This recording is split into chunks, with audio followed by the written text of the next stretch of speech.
आप सभी भाई बहनों का आध्यात्मिक ज्ञानात्मक चैनल की ब्रह्म मुहूर्त उपदेश ज्ञान कक्षा में एक बार फिर स्वागत है।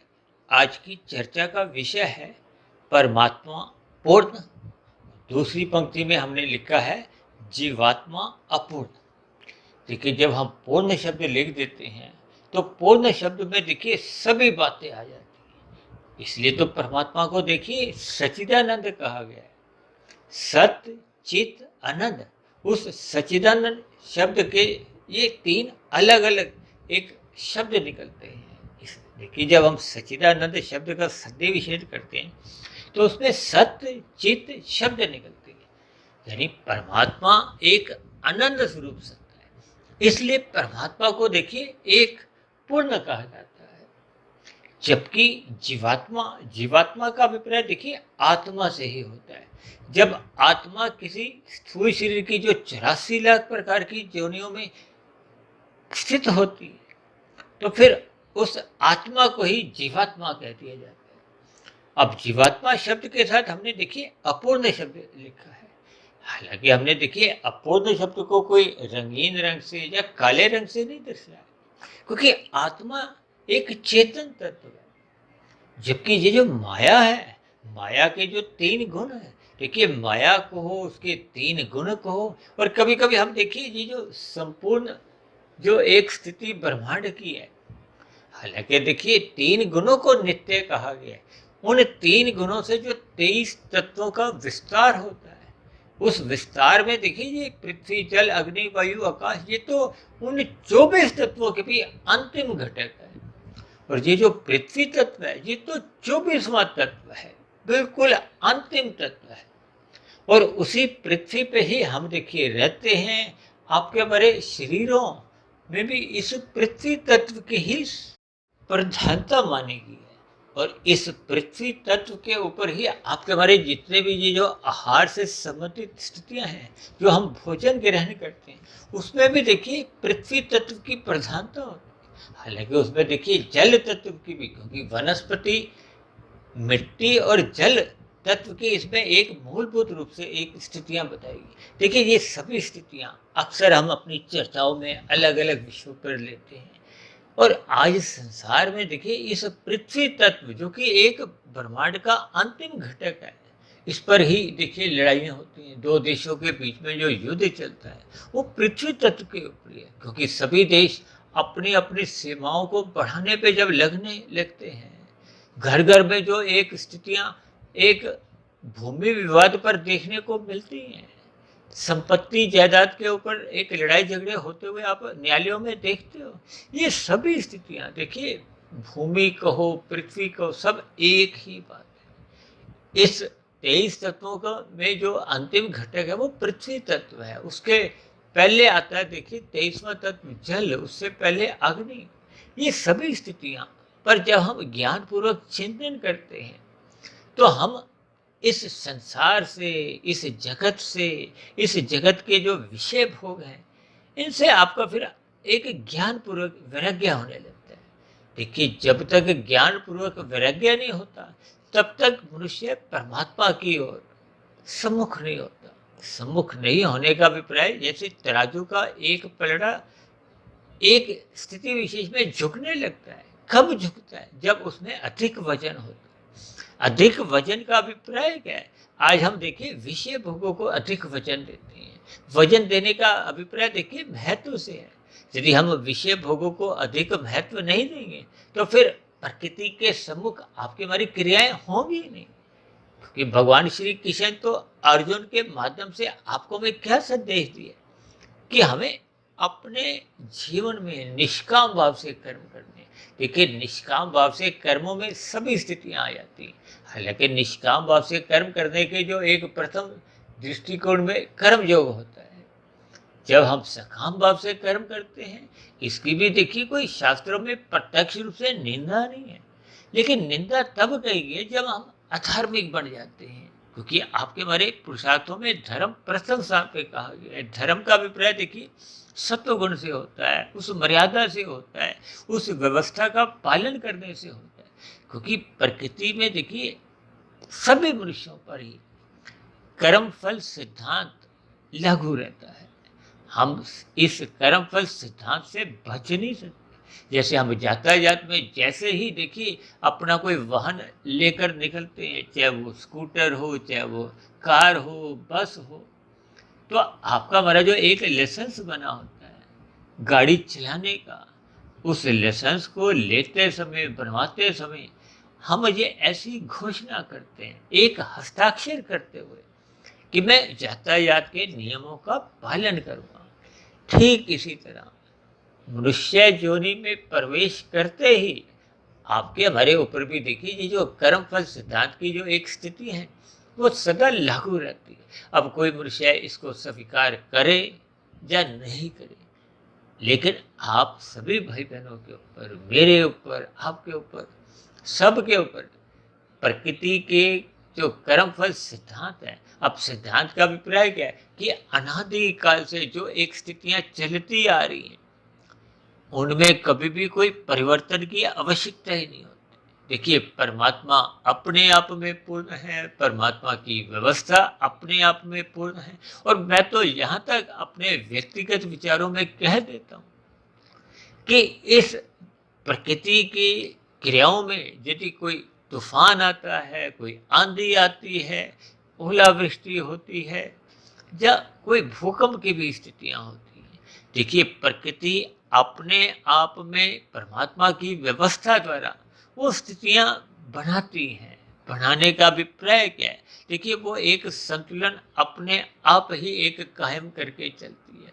हम जैसी जैसी क्रियाएं करते हैं, क्रियाओं का अभिप्राय देखिए मनुष्य योनि से है, क्योंकि मनुष्य योनि के अलावा जितनी भी योनि है, चाहे देखिए पशुओं की है, पक्षियों की है, कीड़े मकोड़ों की है, पेड़ पौधों की है, वो अपना व्यवहार, अपना स्वभाव कभी नहीं बदलते। लेकिन मनुष्य अपने विचार कहो, अपना स्वभाव कहो, वो बदल देता है।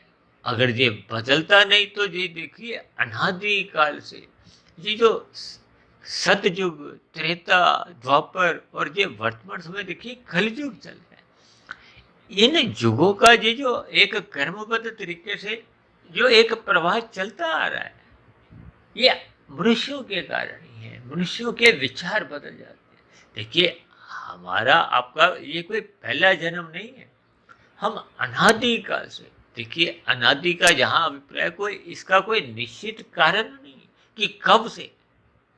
अनादि का मतलब एक प्रवाह से हम चलते आ रहे हैं, क्योंकि ये कोई पहला कलयुग नहीं है। ऐसे कितने ही कलयुग अनादि काल से चलते आ रहे हैं। ये एक प्रवाह में शास्त्रों में कहा गया। प्रवाह का अभिप्राय जिसका कोई कारण नहीं है, कब से शुरू हुआ ऐसी कोई स्थिति नहीं है। लेकिन इन सभी स्थितियों में परमात्मा द्वारा हम सभी भाई बहनों को एक ज्ञान दिया गया है। देखिए ज्ञान देने का अभिप्राय क्या है कि हम सभी आत्मा देखिए स्वभाव से ही ज्ञान स्वरूप है। परमात्मा को देखिए आनंद स्वरूप कहा जाता है। इसीलिए तो आपका हमारा जो एक स्वभाव है, यानी कि आत्मा की जो एक स्वाभाविक स्थिति है, वो आनंद पाने की होती है। अब देखिए कोई मनुष्य है प्रकृति के विषय भोगों को यदि भोगना चाहता है, तो भोगने में देखिए उसके पीछे का जो एक स्वभाव है, यानी कि सुख पाने की इच्छा होती है। हम रसगुल्ला भी देखिए इसीलिए प्लेट से उठाते हैं कि आपके हमारा ज्ञान कहता है कि आपको में सुख मिलेगा।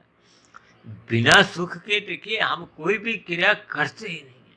देखिए ये मनुष्य का एक फितरत कहो, स्वभाव कहो, हम कोई भी छोटे से छोटा कर्म है।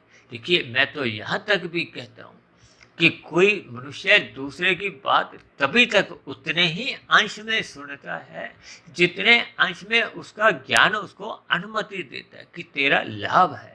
कोई मनुष्य देखिए फिल्म देखने भी जाता है तो उसको उस फिल्म देखने में लाभ की एक ज्ञान होता है, इसीलिए वो देखिए घर से निकलता है, गाड़ी स्टार्ट करता है, यातायात में अपना कुछ समय लगाता है, उस सिनेमा हॉल में जाकर 2.5-3 घंटे अपने बिताता है। उसका ज्ञान क्या कहता है कि उस सिनेमा को देखने में उसको सुख मिलेगा। और वही मनुष्य जब उसको देखिए उस ज्ञान की एक स्थितियों का बोध होने लगता है, तो फिर वो वही उस सिनेमा की देखिए वो देखने ना जाकर वो सत्संग की बात सुनता है, अपने ज्ञान को बढ़ाता है। तो ये सभी स्थितियाँ कब बदलती हैं? जब हम अपने आत्मा का जो एक स्वरूप है वो हम अपने मूल स्वरूप में लौटने लगते हैं। इसलिए तो देखिए जीवात्मा को अपूर्ण इस दृष्टिकोण से कहा गया है कि आत्मा आनंद स्वरूप नहीं है, यानी कि आपको हमें आज नहीं तो कल, इसका अभिप्राय क्या है? वर्तमान मनुष्य जोनि में या फिर जब कभी भी देखिए अनेकों जोनियों के बाद, क्योंकि मनुष्य जोनि तो देखिए कोई एक हंसी मजाक में नहीं मिलती, यानी कि आपके हमारे मनुष्य जोनि पाने के पीछे प्रकृति का एक विधान है। शास्त्रों में कहा गया है कि मनुष्य जोनि तभी मिलती है जब संचित कर्मों में पाप और पुण्य कर्मों की कम से कम तुल्यता होती है। तुल्यता का अभिप्राय क्या है कि कम से कम 51% संचित कर्मों में राजसी या सात्विक पुण्य कर्म होते हैं।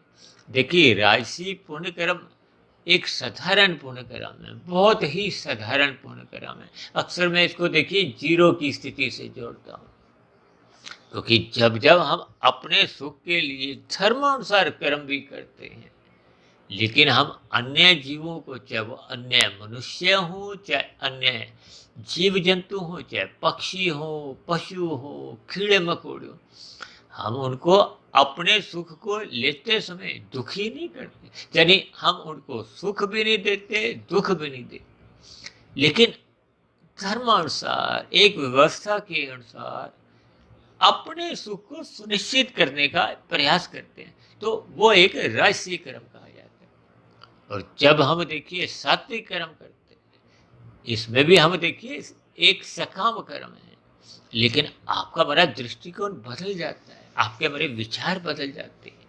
विचार बदलने का अभिप्राय हम सात्विक स्थिति में आते हैं, आपके भीतर एक दया भाव उमड़ती है कि आप कर्म करते हो, पुरुषार्थ करते हो धर्मानुसार। देखिए जब हम रजोगुण में ही धर्मानुसार कर्म करते हैं, तो फिर सतोगुण तो रजोगुण से भी 10 गुना अच्छी स्थिति कही है, क्योंकि शास्त्रों में बार बार कहा गया है तमोगुण से 10 गुना अच्छा रजोगुण है, रजोगुण से भी 10 गुना अच्छा सतोगुण कहा गया। इसके पीछे का भी देखिए एक आधार है। देखिए शास्त्रों में एक एक शब्द जो जो कहा गया है उनका एक गूढ़ रहस्य है, उनका एक क्रम है। ये सभी स्थितियाँ आपको हमें तभी समझ में आती हैं जब हम इन पर शोध करते हैं। देखिए ऊपरी ऊपरी स्तर पर बात आपको हमें उतनी समझ नहीं आती, जब हम ज्ञान के एक ऊंचे स्तर पर पहुंच जाते हैं। अब देखिए बच्चा जब नर्सरी कक्षा में जाता है, अब उसको ए फॉर एप्पल समझने में ही पूरा साल लग जाता है। A for apple, B for bat, ये एक बहुत ही साधारण स्थिति है, यानी कि वो का खा गा सीखने में ही उसको पूरा वर्ष लग जाता है।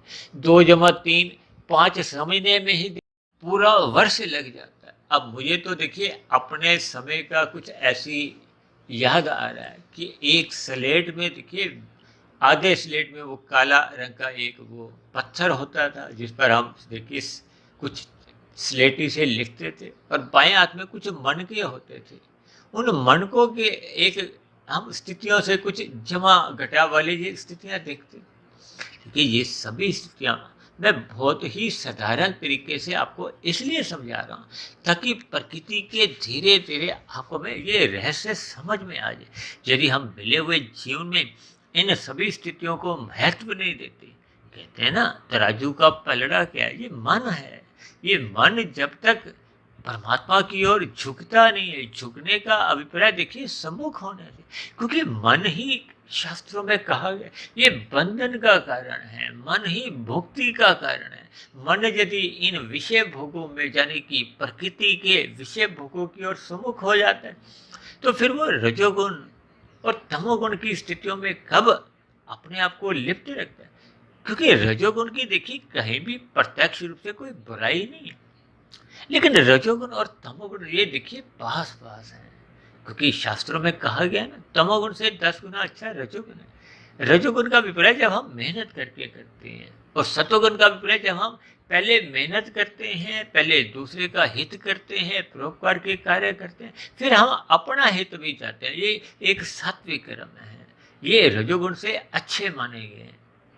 और जब हम देखिए अपने इच्छा पूर्ति के लिए, भोग इच्छा के लिए हम छीना झपटी करते हैं, शास्त्रों के विरुद्ध चलते हैं, यानी कि निषेध कर्म करते हैं, जैसे यातायात में हम यातायात के नियमों का भंग करते हैं, तोड़ते हैं, तो आपके हमारे चलान करते हैं।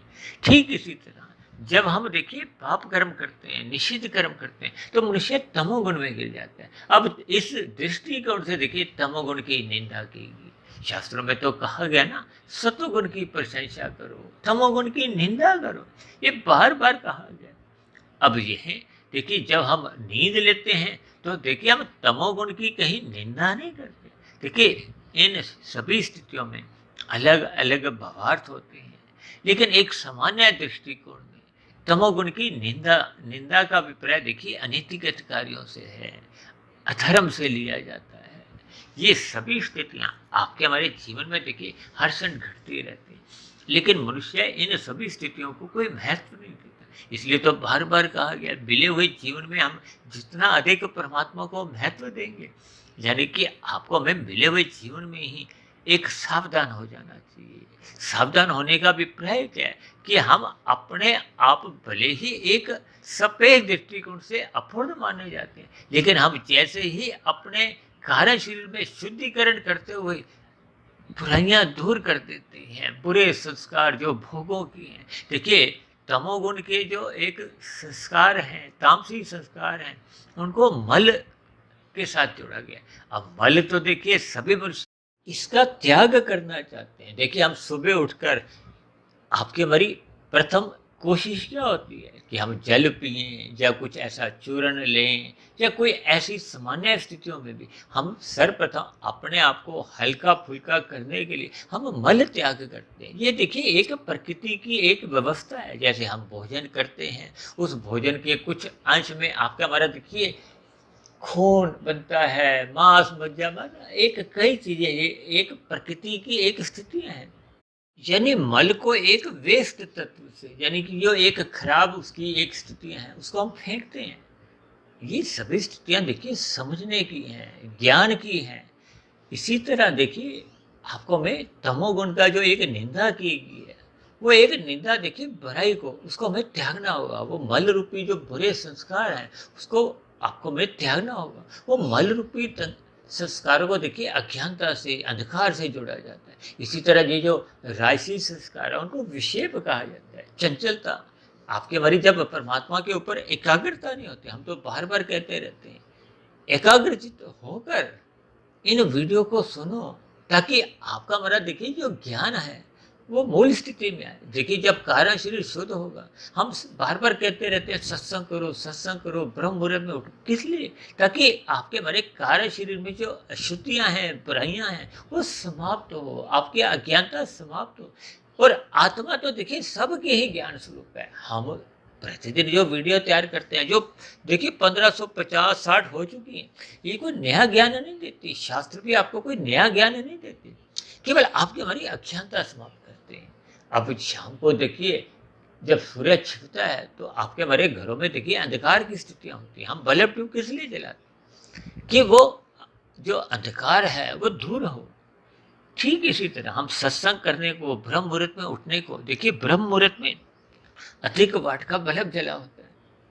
अब रात को हम सोते समय देखिए एक छोटा सा, जिसको कहते हैं ना 0 वाट का, हालांकि तकनीकी रूप से तो देखिए 0 वाट होता ही नहीं, लेकिन एक बोलचाल में कह दिया जाता है, यानी कि हल्का उस रोशनी में हम अपने स्थूल कार्य, जैसे हम लघु शंका के लिए उठते हैं, ताकि आपको में कुछ बासित हो, आपको में ठोकर नहीं लगी। ठीक इसी तरह हम सभी भाई बहन अपने मूल ज्ञान की स्थिति में जब लौटने लगते हैं, तो फिर आत्मा और परमात्मा का एक सजातीय एक संबंध है। उस संबंध को देखिए आज तक कोई तोड़ नहीं सकता। ये जो हम परमात्मा की आपको में याद नहीं आती, हम कहते हैं कथा कहानियाँ सुनो, सत्संग सुनो, शास्त्रों को पढ़ो, कीर्तन करो, ये व्रत त्योहार, ये सब आपको हमें परमात्मा की ओर यानी कि अपने मूल स्थिति की ओर बोध करवाती हैं कि हम उस संबंध को जो भूले भटके भूले हुए का अभिप्राय क्या है कि आज हम देखिए संसार के सम्मुख हैं, जो कि अपने आप में देखिए एक जड़ की स्थिति है। जो माया है या माया की जो एक स्थितियां हैं, ये तीन गुण देखिए, इसमें रजोगुण और तमोगुण को देखिए एक बंधनदायक गुण कहा गया और वहीं सतोगुण को एक मुक्तिदायक गुण कहा गया, क्योंकि सतोगुण को ज्ञान से प्रकाश से जोड़ा जाता है, भले ही वो प्रकृति का ही गुण है, अपने आप में जड़ ही है। देखिए सतोगुण भी कोई चेतन सत्ता नहीं है, लेकिन एक व्यवस्था में देखिए सापेक्ष दृष्टिकोण में सतोगुण की प्रशंसा कही गई है, क्योंकि सतोगुण में ही हमें तमोगुण और रजोगुण की स्थितियों का एक बोध होता है। ये सभी स्थितियां आपको में देखिए समझनी होगी, चाहे हम वर्तमान मिले हुए जीवन में समझें, अन्यथा आपका हमारा जो कर्माशय बनता है, जैसे जैसे हम सकाम भाव से कर्म करते हैं, क्योंकि अभी हमने बताया ना, मनुष्य जोनि तो तभी मिलती है जब संचित कर्मों में, पाप और पुण्य कर्मों में कम से कम पुण्य कर्म 51% होने चाहिए, और यदि ये कम रह जाते हैं तो पाप कर्म बढ़ जाते हैं, तो फिर नीचे की जोनियों में आपको में प्रकृति जन्म लेने को बाध्य करती है। अब नीचे की जोनियों में तो देखिए हम और एक तामसी स्थिति है, वो दंडमय जोनी है। अब जेल में देखिए किस लिए कैदी को भेजा जाता है, अपराधी को किस लिए भेजा जाता है, ताकि उसको अपनी सजा का एक बोध हो, ताकि वो बुराई से बचे, उसमें सुधार आए और समाज में अन्य मनुष्यों को भी एक संदेश जाए कि ऐसा बुरा काम नहीं करें, अन्यथा ये ऐसी ऐसी सजा मिले। ठीक इसी तरह ये नीचे की जोनियां भी देखिए आपको में ज्ञान देती हैं कि आप बुराई से बचो। किनको ज्ञान देती है? एक कुत्ता, बिल्ली, हाथी, घोड़ा, ये सब ये पशु हैं, ये देखिए अपने अपने जीवन की सजा भुगत रहे हैं, ये भी कभी ना कभी आपके हमारे समान देखिए मनुष्य जोनि में थे, इन्होंने भी शास्त्रों की बातों की एक अवहेलना की थी, अपने कर्मों की दिशा को बिगाड़ लिया था, यानी इन्होंने परमात्मा के मार्ग पर चलने की बजाय प्रकृति के मार्ग पर चलने लगे और उसमें भी इन्होंने देखिए अनैतिक कार्यों से उस व्यवस्था को भंग किया, उन निषिद्ध कर्मों को करते हुए अन्य मनुष्यों को पीड़ा दी। तो आज उनका देखिए वो जो पाप कर्मों का कर्माशय अधिक बन गया था, इसके फलस्वरूप नीचे की जोनियों में वो जो अतिरिक्त पाप कर्मों का कर्माशय वो भोग लेंगे, वो पाप कर्म घटते घटते वो पुण्य कर्म के बराबर आ जाएंगे, तो फिर पुनः उनको मनुष्य जोनि मिल जाएगी। इसलिए हम सभी भाई बहनों को अपने मिले हुए जीवन में अपने कारण शरीर को शुद्ध करते हुए इस जन्म मरण के बंधन से मुक्ति पाते हुए मायातीत होना है, मोक्ष की स्थिति को प्राप्ति होना है, यानी कि भौतिक शरीर की प्राप्ति ना कर आपको हमें मोक्ष की स्थिति यानी कि आध्यात्मिक शरीर की प्राप्ति करनी है। आध्यात्मिक शरीर मात्र एक समझने की एक स्थिति है, ताकि हम जन्म मरण के बंधन से मुक्ति पाते हुए उस लंबे काल के लिए देखिए मोक्ष काल एक बहुत लंबा आनंदमय स्थिति है, जो हम परमात्मा के सानिध्य में उस स्थिति विशेष में एक अनंत स्वरूप सत्ता से जुड़ते हुए परमात्मा के समान ही एक आनंद की स्थिति का एक जीवन बिताते हैं। इसलिए मेरी आप सभी भाई बहनों से विनती है कि हम सभी भाई बहनों को इस संसार रूपी दलदल से, क्योंकि संसार को देखिए भगवान श्री कृष्ण जी ने ही गीता में बार बार दुखल्य कहा है। दुखल्य का अभिप्राय क्या है? देखिए जैसे न्यायालय में न्याय की स्थितियां बनती हैं, पुस्तकालय में देखिए पुस्तकें रखी होती हैं, भोजनालय में भोजन की स्थितियां होती हैं। अब संसार को, जगत को दुखालय शब्द से संबोधित किया, तो फिर ये आपको में समझना होगा कि इस संसार में अंतोगत्वा जितनी भी स्थितियां हैं वो दुखमयी हैं, यानी कि दीर्घ काल में आपको में सभी स्थितियों में दुख ही मिलते हैं। जबकि माया के जितने भी जो राजसी सुख हैं देखिए वो एक अल्पकालिक होती है।